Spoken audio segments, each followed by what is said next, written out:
জ্বালানি কাঠ সংগ্রহ করতে গিয়ে প্রাণ গেল এক মহিলার। সত্যি এ জীবনের কোনো মূল্য নেই। কার জীবন কখন যে কিভাবে চলে যায় তা শুধু ঈশ্বরই জানেন। কখন যে মানুষের কি হয় তা বলাই মুশকিল। কখনো হাসি, আবার কয়েক মুহূর্তেই কান্নায় বিভোর হতে হয় আমাদের। ভগবানের এই নিছক জীবন মরণের খেলায় আমরা কেবলই এক পুতুল মাত্র।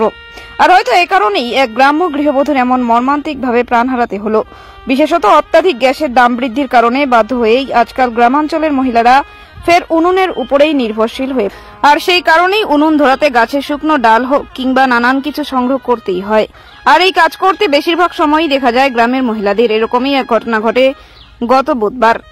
জানা যায় ওই দিন ফালাকাটার খগেনহাটের ঘটপাড় এলাকার এক স্কুল ঘরের পাশেই আচমকা একটি অদ্ভুত শব্দ শুনতে পেরে স্কুলের শিক্ষকরাও বাইরে বেরিয়ে দেখেন একটি বড় গাছের ডাল ভেঙে পড়েছে। এরপরই গ্রামের বেশ কয়েকজন সেই গাছে ডাল কাটার জন্য ছুটে আসেন সেখানে। ফের স্কুলে ক্লাস শুরু করে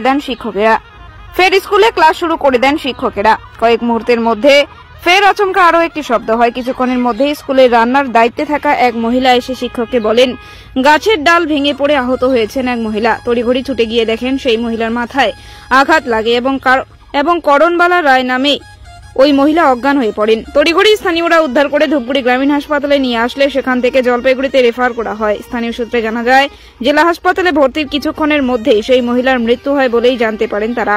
গতকাল বিকেলে সেই দেহ বাড়িতে ফিরতেই কান্নায় ভেঙে পড়ে পরিবার পরিজন, আত্মীয় স্বজন, এমনকি গ্রামবাসীরাও।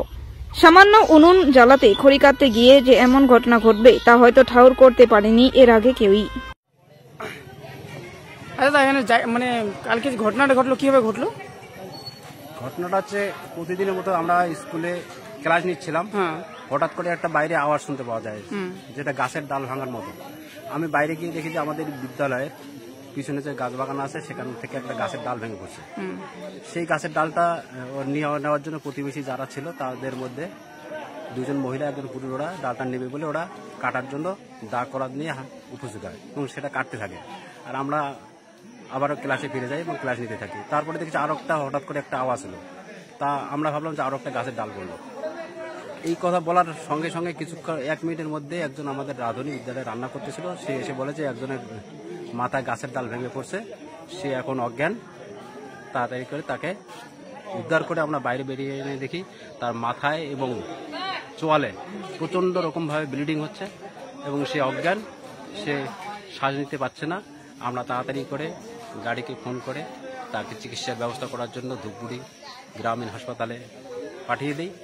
সেখান থেকে শুনতে পাই যে সেখানে ডাক্তার সেখানে না নিয়ে ট্রান্সফার করে দিয়ে জলপাইগুড়ি গিয়ে অ্যাডমিশন করার কিছুক্ষণ পরেই নাকি সে মারা যায়। তার নাম হচ্ছে কালনবালা রায়। স্বামীর নাম শ্যামল রায়। ঠিকানাটা তোমাদের? ঠিকানা তো ঘাটপাড় স্বরূপগ্রাম, পোস্ট খগেনহাট, থানা ফালাকাটা, জেলা জলপাইগুড়ি। বেশ, ঠিক আছে। তোমার নাম দাদা? হাফিজুর রহমান। ঠিক আছে।